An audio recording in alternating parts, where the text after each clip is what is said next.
Hey friends, I'm the storyteller. Before you get too comfortable, do me a small favor, hit like and subscribe, but only if you really enjoy this kind of storytelling. And while you're here, tell me in the comments where you're watching from and what time it is there. I always love seeing how far these stories reach. Maria Korp, formerly known as Maria Mathilde, was a 50-year-old woman living in Australia.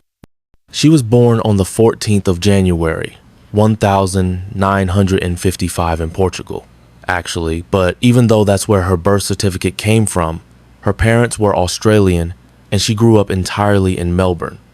So yeah, she was born overseas, but for all intents and purposes, she was Australian through and through.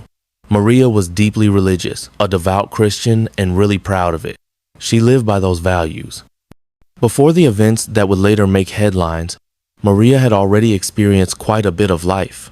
She had been married once before and had a daughter named Laura from that first marriage. Sadly, her husband passed away after a few years, and Maria was left to raise Laura on her own. She became a widow, but not one who gave up on love. Then in May of 1998, Maria met a man named Joseph Korp. At first, she wasn't interested, at all. Joe made all kinds of advances and she just wasn't having it. But he was persistent.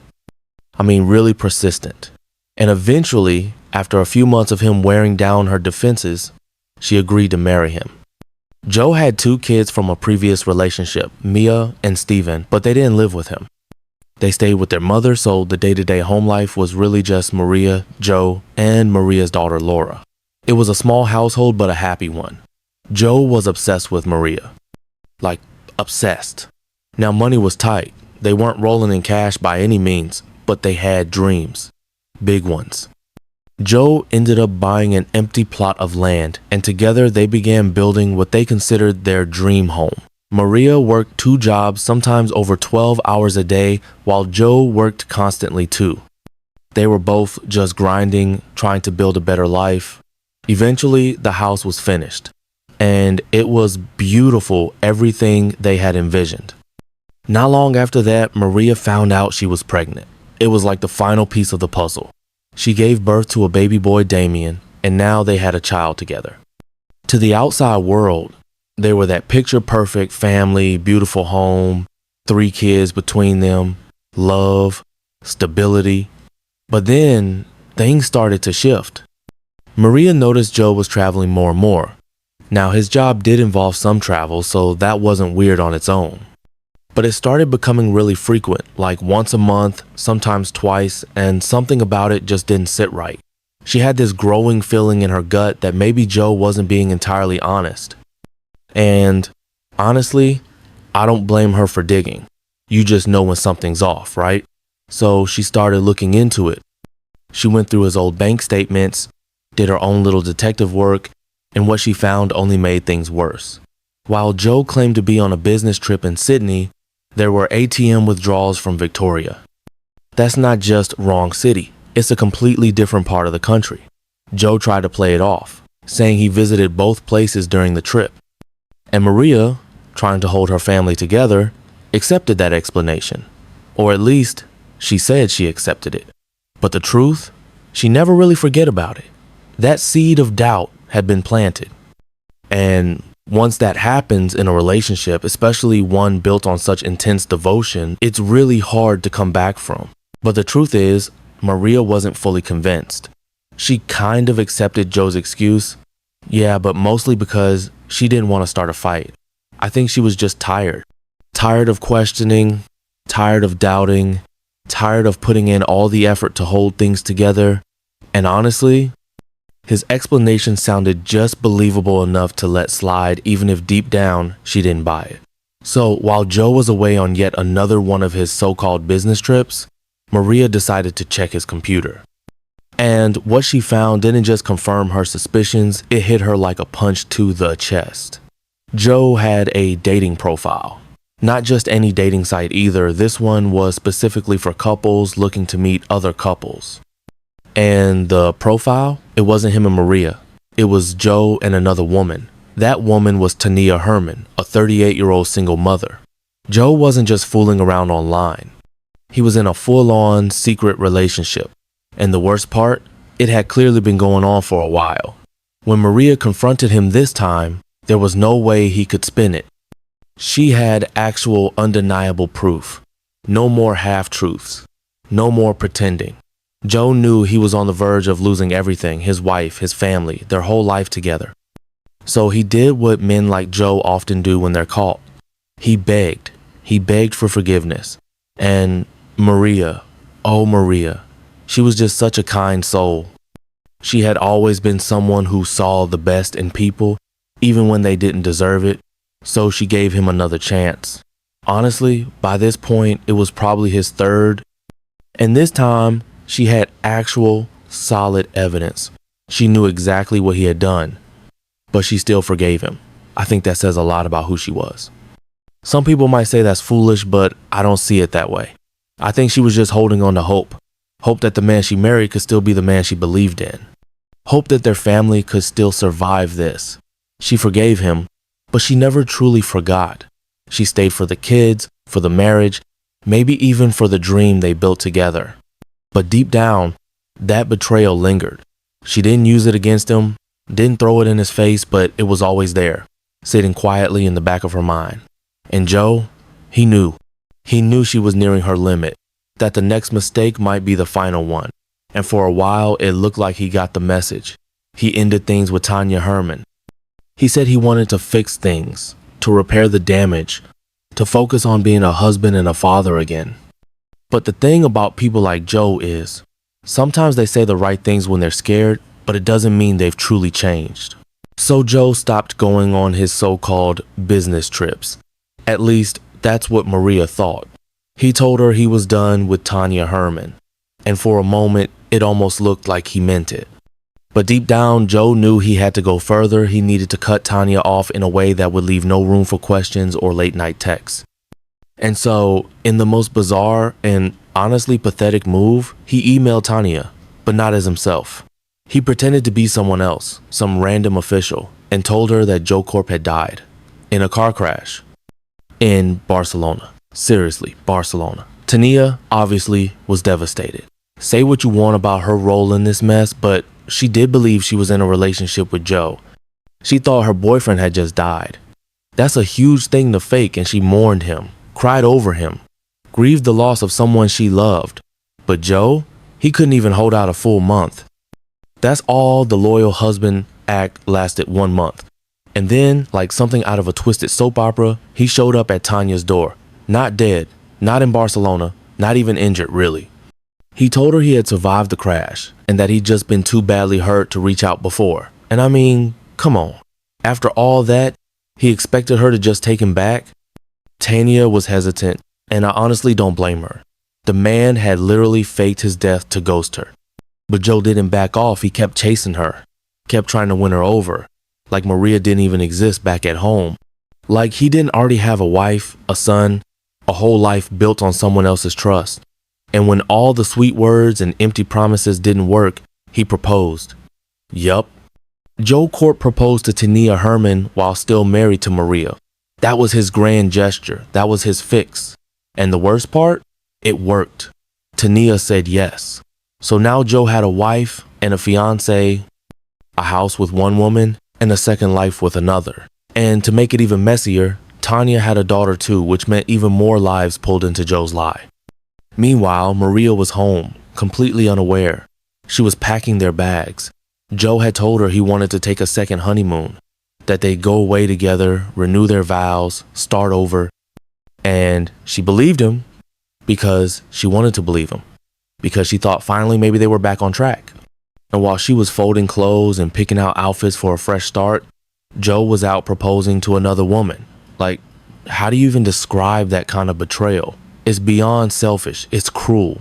After another month of Joe trying and failing to juggle two lives, the whole thing started to fall apart again. Maria found his phone, and this time there were messages from Tanya Herman. There it was, in plain sight, more proof that he hadn't let go of the affair, no matter how many promises he made. But Joe didn't react with the same panic begging like before. Not this time. Instead, he threatened her. He told Maria that if she left him, he'd kill himself. And Maria, God, Maria. As I've said before, she was just such a good person. The kind of woman who carried compassion like it was part of her skin. Even after everything, the lies, the betrayal, the heartbreak, she still didn't want anything bad to happen to him. Not even him. Yes, he had cheated on her. Repeatedly. Yes, he had lied and manipulated. But she had loved this man deeply. And the idea that he might end his life because of her, it crushed her. So, once again, she stayed. Not because she wanted to, but because she felt like she had no other choice.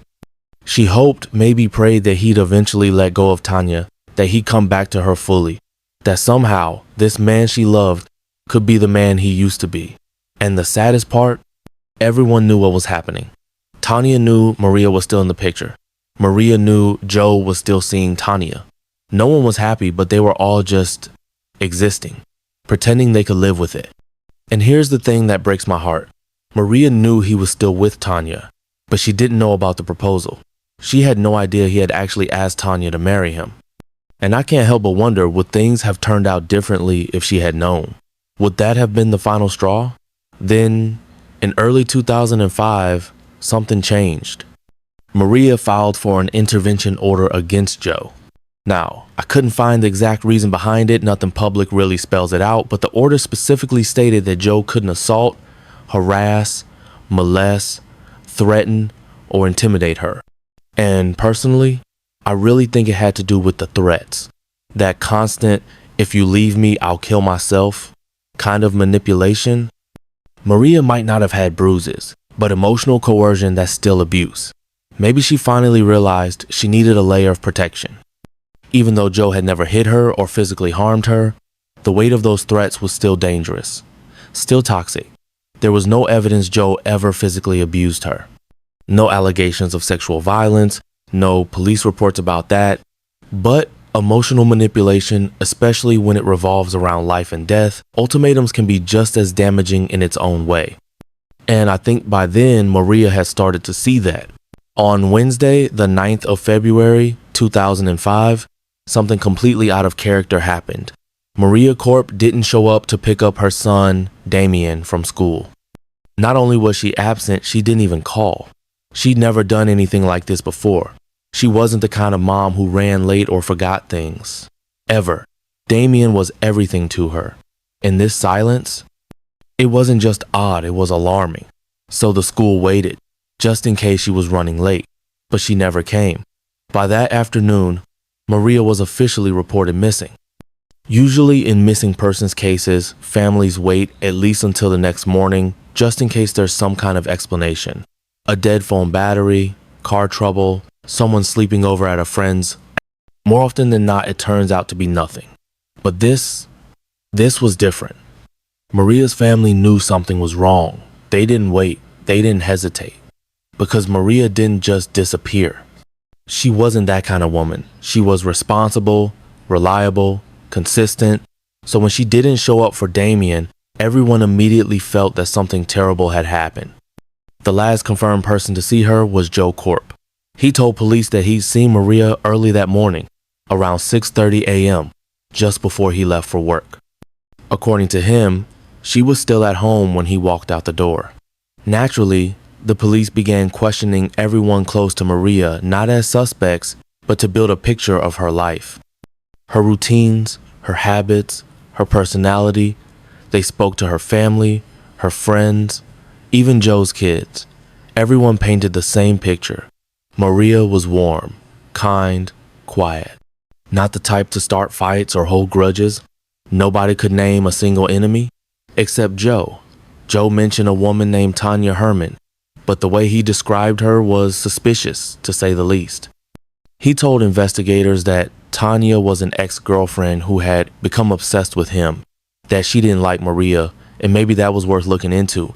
And to me, that feels like such a classic deflection. You know? Like when someone tries to preemptively control the narrative. Oh, she's just crazy. I broke up with her. She didn't take it well. That kind of thing.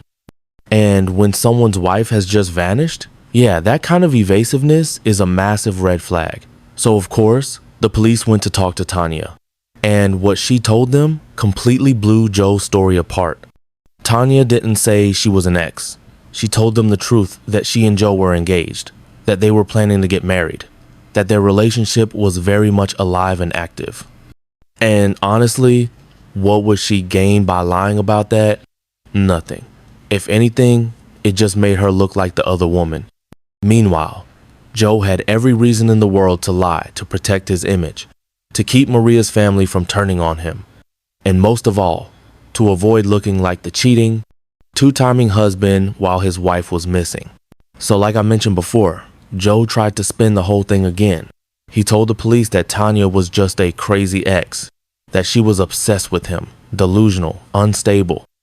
According to him, she believed they were still in a relationship when really he had moved on. He even went as far as saying she used to stalk him. He really painted her as the unstable one, just another jealous woman who couldn't let go. It was all an act, of course. Joe was trying to save himself, trying to distance himself from a woman he had literally proposed to not long before. And while Joe was busy crafting that story, Maria was still missing. 4 days had passed since the last time anyone had seen or heard from her.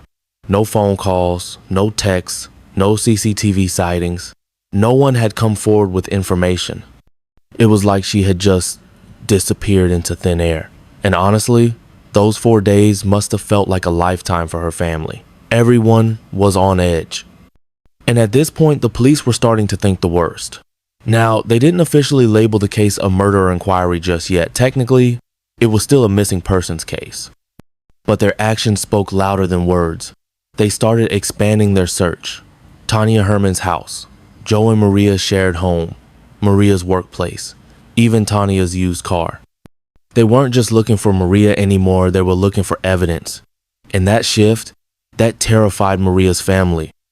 Because when police start digging through homes and tearing apart cars, it's no longer about finding someone who got lost. It's about finding out what might have happened to someone who's never coming home. I think for her family, that's when the dread really started to sink in, the realization that maybe this wasn't just a strange disappearance, that maybe they weren't going to see Maria again. And the fact that police were putting that kind of energy into Tanya's house and Joe's surroundings, that told them something too. That they were no longer just looking for Maria, they were looking for signs of what Joe and Tanya might have done to her. On the 13th of February, 2005, 4 days after Maria had vanished, a local park worker in Melbourne noticed something strange. There was a car parked by the side of the road that hadn't moved in days. Same spot, no note, no sign of life. It had been sitting there untouched through the blazing summer heat, and something about it just didn't feel right. So, the worker walked over to check it out, thinking maybe it had been abandoned or broken into. But as he got closer, that's when he smelled it. A horrible, thick, rotting smell was coming from the car. The kind of smell you just know means something is very, very wrong. Fearing the worst, the worker called the police immediately. When officers arrived, they saw what he meant. The outside of the car looked completely intact. No signs of forced entry, no smashed windows, no damage at all. But that smell, it was overwhelming. They knew they had to open it, specifically the boot. And when they forced it open, they found a body. It was in horrific condition, physically unrecognizable at first glance. The body had clearly been there for days, in the middle of a scorching Australian summer, locked in a metal box. It looked dead. It smelled dead. The police assumed they were looking at a murder victim. No one thought this person had a chance at survival. But then something happened. One of the officers noticed the chest move just the slightest, strained breath. And that's when they realized she was still alive. They called for an ambulance immediately and rushed her to the nearest hospital. And that woman, that barely breathing body in the boot, was identified as Maria Korp. Incredibly, she had survived, but only just. Maria was in critical condition, her body barely hanging on.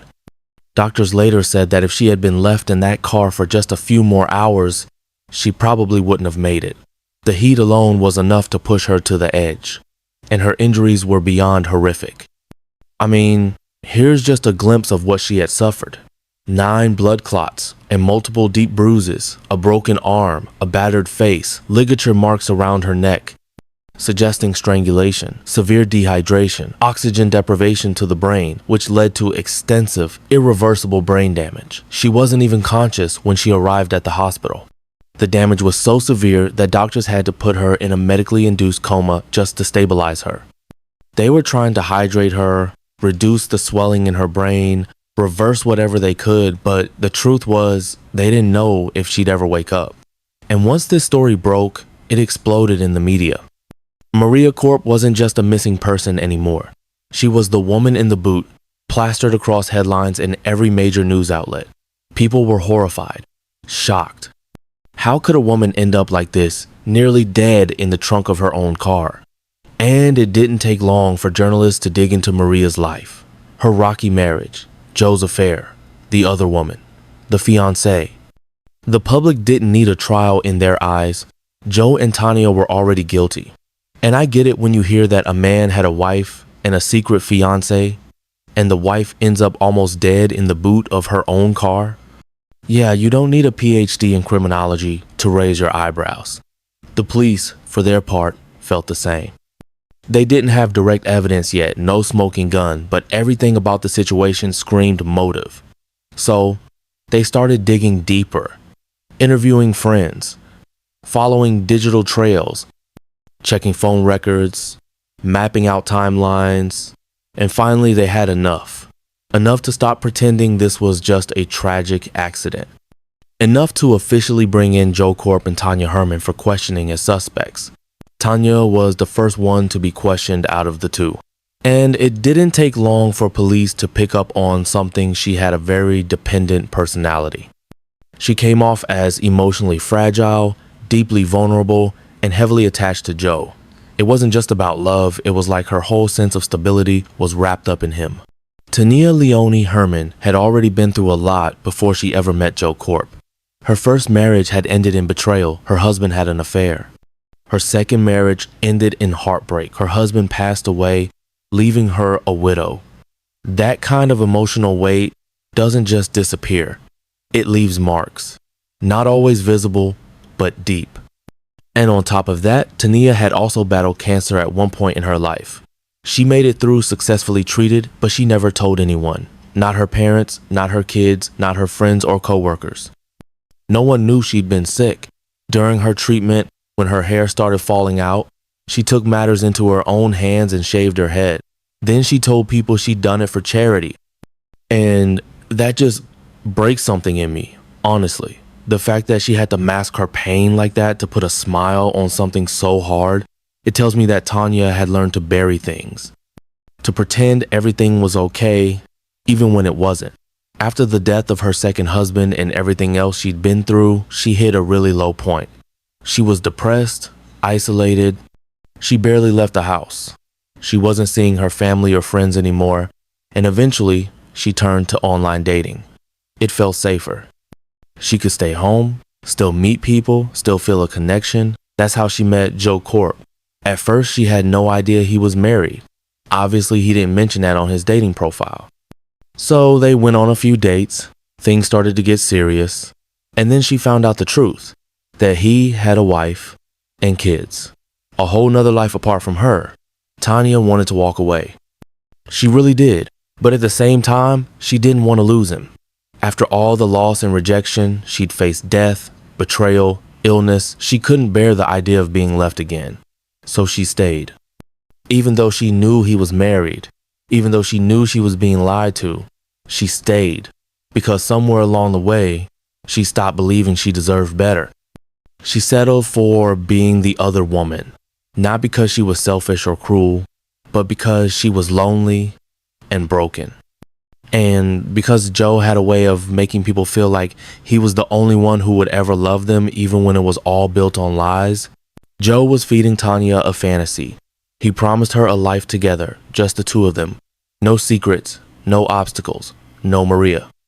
He talked about running away together, starting fresh, maybe even having more kids. He painted this dream so vividly that at one point, they even went shopping for wedding rings. And Tanya, she changed her legal name on official documents to Tanya Herman Corp. Now, let me be clear, this isn't to excuse what Tanya eventually became involved in. Getting engaged to a married man, no matter how complicated the situation, is not something that can just be brushed aside. But what I do think is important here is understanding how this felt possible, even reasonable in her head at the time. Tanya had been through so much. 2 failed marriages, a battle with cancer that she kept hidden from everyone, even her family. She told no one, not her kids, not her parents, not her friends. When she lost her hair during treatment, she shaved it herself and told people it was for charity. That right there says everything about how deeply she internalized her struggles. By the time she met Joe, she was already in a dark, quiet place emotionally. She didn't believe she deserved love anymore, not real love. So when Joe came along, with all his sweet talk and promises, she clung to him. Even after she found out he had a wife and children, she stayed. Because somewhere inside her, she truly believed this was the best she could get. He made her feel seen. And when you've been invisible for so long, you'll do anything to hold on to that feeling, even if it's coming from the wrong person. Joe took advantage of that. He isolated her. He told her she looked good only in black, so she started wearing only black. He didn't like her friends, so she cut all of them off. Eventually, she had no one but him, and he made sure of that. He convinced her to sell her house and move closer to him. She even ended up living in the same neighborhood as Joe, Maria, and their children. That's how far into his world she had sunk. She enrolled her daughter in a new school nearby, and when she filled out the emergency contact info, she put Joe Corp down. Her daughter had grown so close to him that she started calling him Dad. It wasn't just a relationship anymore, it was a whole second family. And then Joe started saying little things at first. If only Maria was gone. If you had to kill someone, how would you do it quickly? Just these offhand comments, like weird jokes or passing thoughts. But over time, they started sounding more serious, more real. And Tanya noticed the shift. She told police that she began to realize these weren't just strange ideas, they were intentions. Joe made it clear. If Maria was out of the way, he and Tanya could finally be together. Fully, publicly. And then one day, he showed up at her house with a bag. Inside was a swimming cap to keep hair from falling at the scene, a ski mask, gloves, and a plastic bag meant to strangle Maria with. That bag would later be nicknamed by investigators the How to Get Away with Murder bag. That's when Tanya started to panic. She told Joe she couldn't do this, that she wasn't capable of murder. But Joe, he turned cold. He flipped it on her. Told her that if she wouldn't do it, then that was it. He'd go back to Maria, cut off contact, leave Tanya completely. And for someone like her, someone who had already lost so much, that threat wasn't just emotional manipulation. It felt like the end of her world. Tanya didn't just love Joe. Her entire sense of worth had become wrapped up in him. And in that moment, she believed she had to choose between losing him or doing the unthinkable. So while Tanya was in one room given a full, detailed statement, Joe Corp was in another room doing the exact opposite. He was angry, defensive, completely uncooperative. He kept repeating the same thing. I'm her husband. Why would I ever do this to her? Like that title alone made him incapable of wrongdoing. But here's the thing. Innocent people, people who genuinely have nothing to hide, usually want to help. They give full answers. They walk police through timelines. They cooperate because they know that telling the truth will clear their name. But Joe, he just shut down, acted offended, as if being questioned about Maria's disappearance was some outrageous insult. So the police changed their strategy. They told Joe what Tanya had said, and that's when things escalated. Joe flipped. He started shouting. He called Tanya a pathological liar, said she was obsessed with him, hated Maria, and had cooked up this entire plan herself.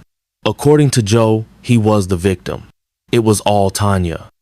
But Tanya's story, it matched the evidence almost too well. And the more she spoke, The more police began to believe her, not just because of what she was saying, but because of how little sense it made for her to lie. She was sitting there, openly admitting to a crime, incriminating herself. She wasn't pointing fingers or shifting blame. She was taking ownership of what happened. And honestly, that made her more credible. Joe, on the other hand, had already lied about their relationship. Remember, he told police that Tanya was just a crazy ex, but she could prove otherwise. She had the rings. She had the documents with her name legally changed to Tanya Corp. She had receipts literally and figuratively.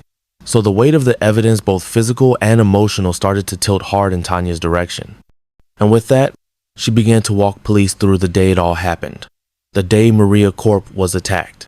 On the morning of the 9th of February, 2005, Joe Corp drove over to pick up Tanya from her house.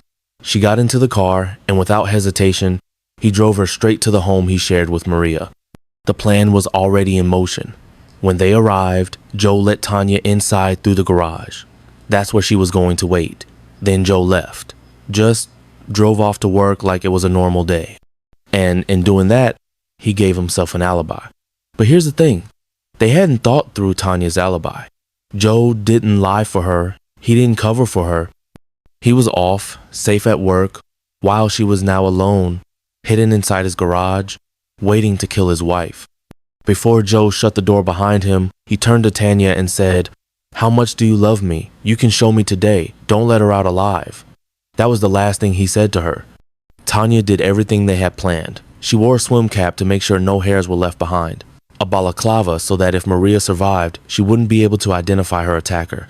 She was barefoot, only wearing Joe's shoes, since his prints would already be all over the house. And she wore white gardening gloves to avoid leaving fingerprints or any trace of skin. She tucked herself into a dark corner of the garage, crouching low where she couldn't be seen. And then she waited. She waited for Maria to do what she did every single morning, come outside, unlock the car, and head off to work. It didn't take long. Maria came into the garage like always. She walked up to her car, keys in hand, probably thinking about her to-do list for the day or whether she'd packed Damien's lunch, completely unaware that someone was hiding in the shadows. As Maria reached for the door, Tanya struck. She came up from behind and used the bag strap Joe had given her, wrapping it tightly around Maria's neck and pulling. It was sudden, brutal. Tanya later told police it felt like an out-of-body experience. Like she wasn't the one doing it, like she was just watching it happen. She said it didn't feel real. And, that really stuck with me. Because I think in that moment, she wasn't just physically detached, she was emotionally gone too. So consumed by her obsession with Joe, by the idea that this was her only chance at happiness, that she just disconnected from what she was actually doing. At one point during the attack, Maria somehow managed to fight back. She turned and grabbed at the mask, pulling it up just enough to see her attacker's face. She saw Tanya. Eventually, Maria stopped struggling. Her body went limp. Tanya thought she was dead. So in a panic, Tanya dragged her body and stuffed it into the trunk of Maria's own car. Joe had told her, just get rid of the body, dump it as far from the house as possible. But he didn't give her an actual plan. No location, no backup. So she drove, aimlessly, in full panic mode. Tanya just kept going miles and miles until, somewhere along the way, she started to hear something. A murmur, movement. Maria wasn't dead. She was still alive in the trunk. That moment pushed Tanya over the edge. She didn't know what to do. She couldn't go back to Joe. She couldn't kill Maria with her own hands again. She was spiraling. So she just gave up. She found a quiet, empty road, a place that looked secluded enough, and pulled over. She parked the car, locked it, and ran. Left Maria there in the trunk. In the middle of summer, in her own car. And it would be 4 full days before anyone would find her. After dumping Maria's body in the boot of the car and fleeing the scene, Tanya didn't go home to collapse in panic or guilt. She went to Joe's workplace. She brought him lunch, a sandwich, and the two of them sat together in his car, calmly eating, as if nothing had happened, as if she hadn't just tried to kill his wife. After that, Tanya went back home and burned the clothes she'd been wearing that morning, destroyed the evidence, tried to erase the last few hours like they hadn't just happened. And when she told police all of this, every small, specific, self-incriminating detail, they believed her. Because why would she make it all up? Every word out of her mouth only made her look worse. She wasn't trying to deflect or blame someone else. She was owning her actions minute by minute. There was no benefit to that level of honesty unless it was true. So now, the focus shifted to Joe Korp. Police believed he wasn't just involved, they believed he was an accessory to the attempted murder of his wife. He might not have pulled the strap himself, but he'd orchestrated it, set it up, sent Tanya in, told her what to wear, what to do, even what to say. Of course, Joe told a completely different story. He said he was just at work that day, nothing unusual. He'd left Maria at home like he always did and went to his job. Then, sometime during the day, his crazy ex-girlfriend Tanya showed up, uninvited, bringing him lunch. According to Joe, they ate in his car, but it wasn't a warm or affectionate moment. He claimed he gave her the cold shoulder, that he told her she needed to stop, that she couldn't keep showing up like this, that he was trying to fix things with Maria and needed Tanya to back off. But that didn't line up with much else, especially not with Tanya's version. And the evidence she'd already backed up. Still, there was one thing, just one eerie little piece of detail that kind of did support Joe's version, or at least cast a shadow of doubt. When Maria was found in the boot of her car, she wasn't wearing her wedding ring. And this was strange. Maria wore that ring every day, never took it off, not even once. It was a part of her. But the ring was gone. It wasn't on her finger. It wasn't found near her body. It wasn't in the car. It's never been found, not to this day. And if you think about it, that ring, that symbol, would have been the perfect trophy for someone like a jealous ex. The one who took away the wife and then kept the proof. That one missing object added just enough fuel for some to say, see, maybe Joe didn't do it. Maybe it really was Tanya. But here's the thing, just because there's one detail that lines up with Joe's story, it doesn't prove he was innocent. It doesn't erase the planning, the manipulation, the months of emotional grooming and whispered promises. It doesn't put him in the clear. By the 8th of June, 2005, it had been 4 months since Maria Korp was found barely alive in the boot of her own car. She was still in a medically induced coma. Her recovery was slow, painfully slow, but it was happening. There were moments of slight improvement, flickers of hope. By this point, police had more than enough. Between the physical evidence, witness statements, and most importantly, Tanya Herman's full confession, they knew she had played a direct role in the attempted murder of Maria. So they moved forward with charges. Tanya Leonie Herman pled guilty to everything. She didn't fight it. She admitted it all, the planning, the execution, the aftermath, and the court sentenced her to 12 years in prison, with the possibility of parole after 9. That very same day, Joe Korp was formally charged with conspiracy to murder. But unlike Tanya, he pled not guilty. And because of that, his case would need to go to trial, a separate, longer process with a full jury. He was buying time, hoping maybe that something would break in his favor. Meanwhile, back in the hospital, Maria's condition took a turn. For months, doctors had done everything they could. She had been making slow but steady progress, even if she wasn't conscious. But in early July, her health began to deteriorate rapidly. And then came the decision, the one that would shake people far beyond just those involved in the case. On the 26th of July, 2005, the medical team, in consultation with her guardians, decided to withdraw treatment. Maria could no longer feed or hydrate herself, and with no signs of recovery, doctors ended the nutrition and hydration being administered through tubes. And I think this is one of the hardest parts of the story to process. Not just what happened medically, but what it felt like. Because no matter where you stand on the ethics of it, the reality is this woman, this victim, had no say in her final moments. She couldn't speak, she couldn't protest, she couldn't choose who was allowed by her side. So on the 6th of August, 2005, Maria Korp died. And sitting next to her, holding her hand as she took her final breath, was Joe Korp, the man who planned the attack that put her there. The man who told his mistress to show him how much she loved him by making sure Maria didn't survive. He was right there at her bedside. And Maria never got the chance to say no. After Maria's passing, Joe Korp was allowed a supervised visit to see her one last time. Despite everything, he was still her legal husband, and he claimed to love her, claimed it right until the end. So authorities permitted him to sit at her bedside during her final moments. The man who had orchestrated her death was allowed to hold her hand as she slipped away. With Maria now gone, the case was no longer one of attempted murder, it was officially a homicide. But by this point, Tanya Herman had already been sentenced for attempted murder. And because of that, she couldn't be tried again for the same crime. Even though the outcome had changed, her sentence couldn't be adjusted. That's how the legal system works. No double jeopardy. She pled guilty, she was convicted, and that door was closed. Joe, however, had pled not guilty. And because he hadn't been sentenced yet, he could now be tried for murder, not just conspiracy.